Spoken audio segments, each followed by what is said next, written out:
Nothing seems to be at place in the present state of affairs of the country. Even as the country is recuperating from the destructive November 3rd Jajarkot earthquake amid mismanagement triggered by dismal politics, we now have received reports of the death of 3 Nepali nationals who were killed while fighting for Russia against Ukraine. And not forgetting Nepali student Bipin Joshi, who is yet to be released from the captivity of Hamas militants despite the temporary truce extending into the 6th day today. Good morning, I'm Abheudaya Shrestha, and these are the headlines of the hour. The meeting of the Council of Ministers held this morning prior to Prime Minister Pushpakamal Dahal's departure tonight to attend the COP28 summit in Dubai. 3 Nepali nationals fighting for Russia in the ongoing conflict against Ukraine killed. Others remain out of contact. Nepalese embassy in Moscow seeking further information. Israel and Hamas expected to release more hostages and prisoners on the last day of the 6-day truce today. All eyes on Qatar to see if it can mediate another extension. And Australia keep the series alive with a thrilling 5-wicket victory over host India. The Glenn Maxwell show overshadows Rituraj Gaikwad's 100 for India. The meeting of the Council of Ministers was held at Singhdarbar this morning. The cabinet meeting was called prior to Prime Minister Pushpakamal Dahal's departure to Dubai later tonight to attend the 28th Conference of Parties to the United Nations Framework Convention on Climate Change, or COP28. The regular cabinet meeting, which was supposed to be held yesterday, was called for today prior to Premier Dahal leaving for Dubai. The Nepali delegation, led by Prime Minister Dahal, is scheduled to depart for Dubai at 9:30 tonight to participate in the COP28 summit. Premier Dahal is scheduled to address the COP28 summit and return to Nepal this Sunday. The Nepalese embassy in Moscow has informed that 3 Nepali nationals fighting for Russia have been killed in the warfare against Ukraine. According to the embassy's correspondence to the Ministry of Foreign Affairs, the deceased have been identified as Pitam Karki of Putali Bazar of Tuloswara, Siangja, Rajkumar Roka of Melung 6, Sunar Pani Tol Dolkha, and Gangaraj Mokhtan of Ilam 5, Ilam. The embassy has added that the death certificates of the deceased have also been received. The embassy's letter to the Department of Consular Services 5 days ago requesting to establish contact with the family of those killed for the management of their bodies at the earliest was made public yesterday. Nepalese ambassador to Russia, Milan Tuladar, said that further information is being sought regarding the incidents causing the death of the Nepali nationals. The news comes amid updates about other Nepali nationals joining Russian forces and their private troop of fighters, Wagner group, in the ongoing war between Russia and Ukraine. Around 200 Nepalese are thought to be fighting in the ongoing conflict. It has been understood that all the 3 Nepali nationals had died on the day of Bhaitika on 15th of November, while their families were made aware of the deaths 2 weeks later. According to our Siangja correspondent, Pitam's sister Kalpana Karki Thakal said that her brother was killed during an air raid in the course of the training. He is survived by his wife and 2 sons. According to our Dolkha correspondent, Rajkumar Roka had reached Russia 2 months ago after he had resigned from the armed police force. With this, the number of Nepalese nationals who have been killed while fighting for Russia has reached 4. 3 earthquake victims have succumbed to plummeting cold as of today in Rukum West since the Jajarkot earthquake struck the region on the night of 3rd of November just before midnight. 62-year-old Kaga GC and 64-year-old TK Jaisi of Pipalchor in Atbiskot municipality and 75-year-old Nole Punmagar of Danagaon in the same municipality have succumbed to ailments related to cold temperature. All the 3 victims were sheltering under tarpaulins after the earthquake had destroyed their houses.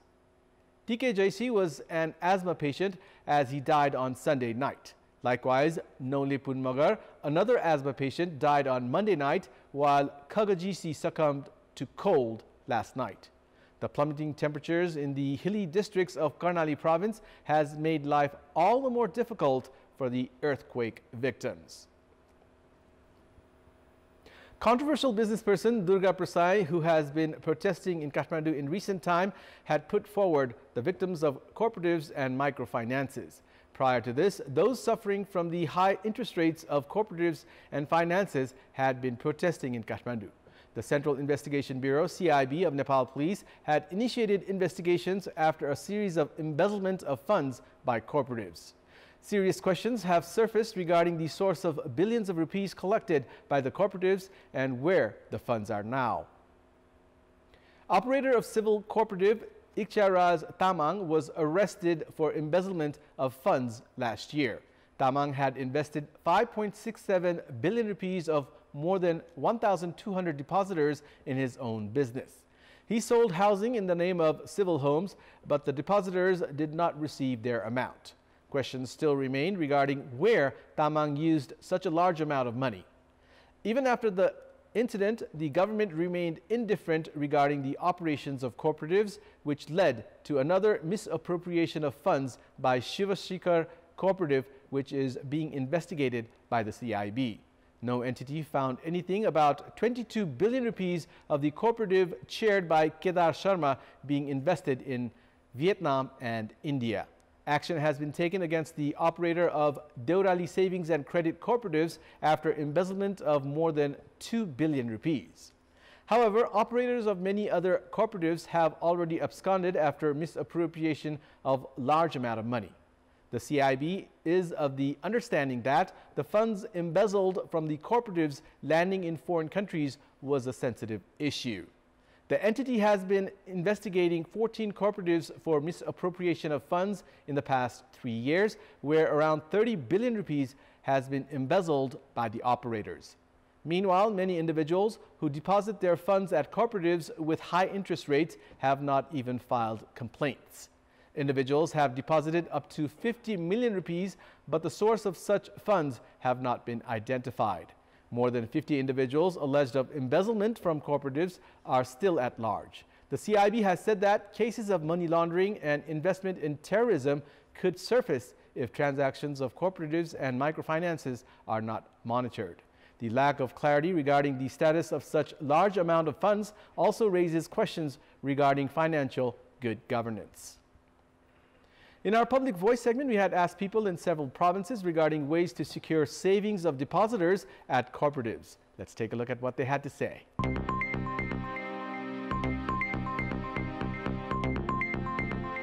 काम गर्ने कारिन्दाहरूले चाहिँ त्यसलाई पारदर्शी गर्न नसकेको अवस्था भएको हुनाले अब त्यसलाई अलिकति पारदर्शी हुन सक्ने अवस्था आयो भने चाहिँ बचतलाई सुरक्षित गर्न सकिन्छ। सुरक्षा गर्ने काम चाहिँ राज्यको दायित्व हो। राज्यले त्यो दायित्व लिएर त्यसलाई कसरी निर्वाह गरिन्छ भने त्यसको निर्वाह पूरा गर्नुपर्ने हुन्छ एउटा अभिभावकको नाताले। किन सरकारले दर्ता गर्यो त?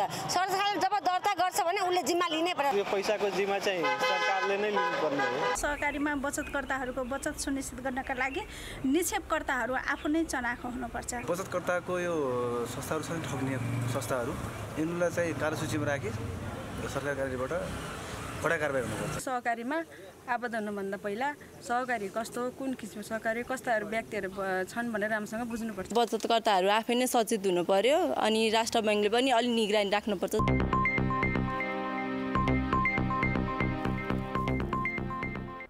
Two people were killed and 34 others were injured in a bus accident in Tanaho's Ghansikua earlier this morning.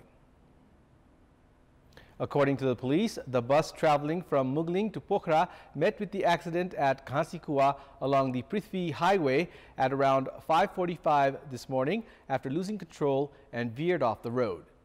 Police informed that Hastarai of Dhankuta's Sangudi Gadi and Top Bahadur Magar, whose address is yet to be ascertained, both died while receiving treatment at hospital. According to the police, the injured 34 passengers are receiving treatment at hospitals in Damoli and Pokhara. Farmers who had faced shortage of chemical fertilizers during paddy plantation are now struggling with the same issue during the wheat plantation season.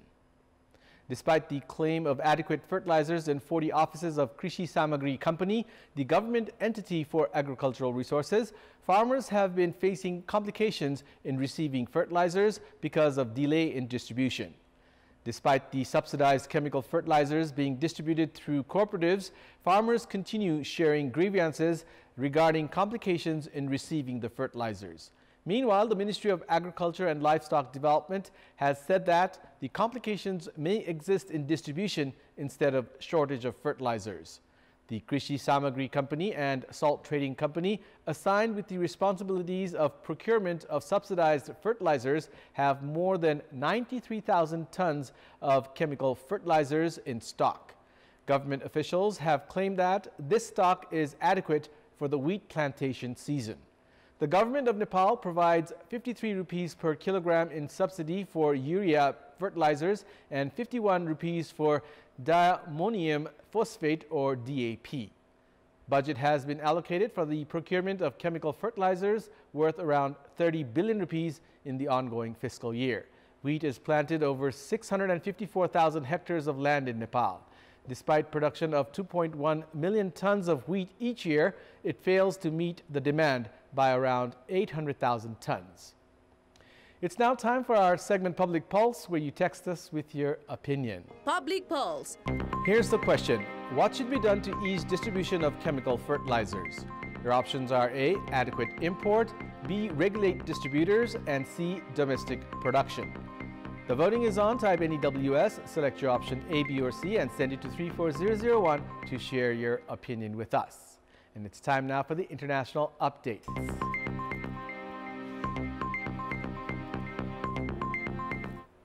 Israel and Hamas are expected to release more hostages and prisoners later today on the last day of a prolonged 6-day truce in the Gaza Strip conflict, as attention focused on whether mediator Qatar could negotiate another extension. The Palestinian militant group Hamas and allied group Islamic Jihad freed 12 hostages yesterday, bringing the total released since the truce began on Friday to 81. Those have been mostly Israeli women and children, along with foreign citizens. After they were handed over by the International Committee of the Red Cross, the Israeli military said yesterday's freed hostages, comprising 10 Israeli women and 2 Thai citizens, received initial medical checks. They then moved to Israeli hospitals, where they were to meet their families. The hostages were aged 17 to 84 and included a mother-daughter pair. A short time later, Israel released 30 Palestinians from Ofer prison in the occupied West Bank and a Jerusalem detention center.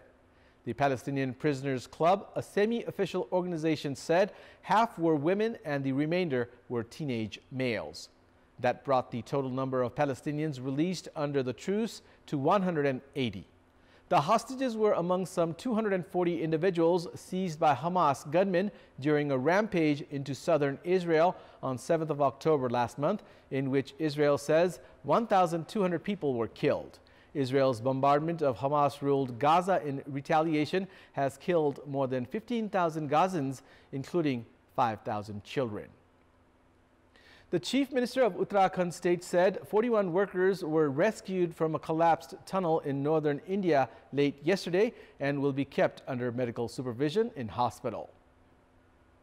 A fleet of ambulances transported the workers from the site of the tunnel collapse to a hospital in the nearby town of Chinya-Lisaur. The evacuation of the men, low-wage workers from some of India's poorest states, began more than 6 hours after rescuers broke through the debris in the tunnel, which caved in on 12th of November earlier this month.